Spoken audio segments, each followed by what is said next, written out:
আসসালামু আলাইকুম। ওয়ালাইকুম আসসালাম ওয়া রাহমাতুল্লাহি ওয়া বারাকাতুহু। চাচা, সামনে ইলেকশন, ভোটটা কিন্তু এবার আমারই দিয়েন। কেন? দুর্নীতি চাঁদাবাজি করার জন্য? না চাচা, এবার দুর্নীতি করার কোনো নিয়ত নাই। আল্লাহর রহমতে পারলে এবার খালি উন্নয়ন আর উন্নয়ন। এই আমার নেতার চরিত্র ফুলের মতো পবিত্র। এ থাম তোরা। তাহলে চাচা, এটা কিসের গাছ লাগাইতেছেন আপনি? এটা ফলের গাছ।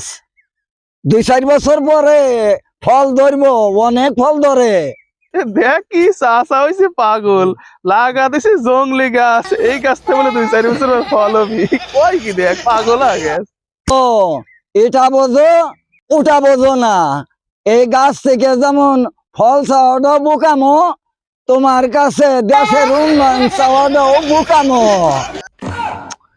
ইয়ে না দেই ভোট সে বেশি পাগল বানা দিবি রে আমার।